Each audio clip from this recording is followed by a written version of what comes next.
Hello everybody, how are you guys? We're having so much fun, getting so much feedback from these videos about fun facts about West Virginia, and what a great state. Everybody loves it. It's one of those states that is unique, which is so rare these days. Everything's so homogenized. Everything looks the same, but West Virginia stands out as its own personality and unique perspective on the world, and we love the state for it and the people. And along those lines, I'm going to share 3 more fun facts I just learned. 3 more fun facts about West Virginia that I learned when I was at the laundromat, and the lady next to me was folding a banner that said Tiny Tim was right. And I don't know what that means, but she got talking about her home state and shared some great information. I told her about these videos, and she's like, well, you got to tell them about these 3 things. So let's get into it, guys. If you can verify these fun facts or not, give us a shout out on YouTube or the Twitter machine. Joe Ditzel on Twitter. So here we go. Fun fact number 1 about West Virginia. Now, in the late 1800s, the #1 industry in West Virginia was tourism. And they used to bring in groups from Washington, D.C., Boston, Atlanta. They'd come up here for 2 reasons. 1, the fresh air. Actually, 3 reasons. 2, the clean water. And 3, the moonshine. Now, we've known that forever, the moonshine, but I guess it goes all the way back. Now, in those days, they sold it not as moonshine, but as a health elixir. A health elixir, and it continued that way for decades into the early 1900s, until a group of dentists from Augusta, Georgia came up here to see if they could use the elixirs for their patients and eliminate some of the fear they have of dental work. And the dentists got so hopped up on moonshine, they got in a raft, went down the river, went over a waterfall,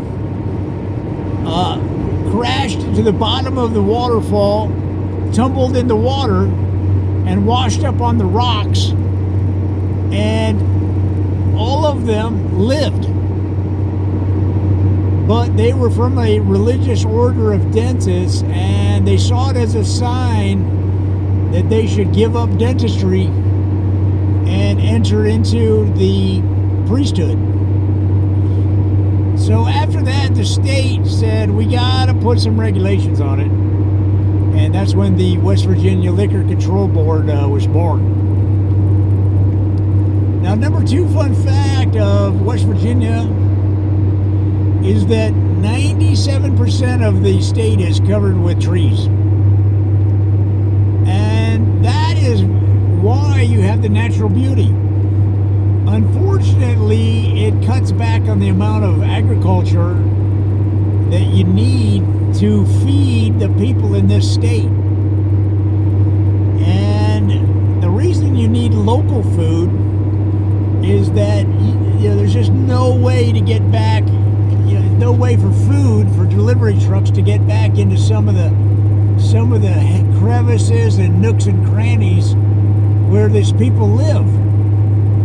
I mean, they even tried parachuting food in, but it get caught up in the trees, and the squirrels ate it. So you need local agriculture. And 2 of the crops that they've learned to farm with a relative efficiency here in West Virginia are blackberries and a hybrid of corn and soybeans called sorn. And sorn is native to West Virginia because they made it here because it grows very nicely with little sunlight and very steep hills. So you got have blackberries and Sorn, and in fact, if you go into some of these cafes and you just say, "Give me some of that blackberries and Sorn," they'll fire it up for you. You can get it fried, you can get it baked, you can get it boiled if you want. And you will ingratiate yourself to the natives because they will know that you are in the inside track, that you're knowledgeable about their culture and that you understand it and appreciate it. And finally, fun fact number 3 about West Virginia that I had no idea is that it's the world headquarters of the American Kite Flying Rollerblading Club. Association.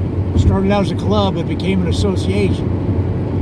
So what happened was a guy was flying his kite on one of these roads here, and the kite drug him along this freeway right here and dragged him.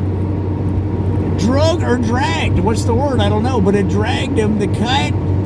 And you say, well, why didn't he let go of the kite? Well, guys, kites are expensive.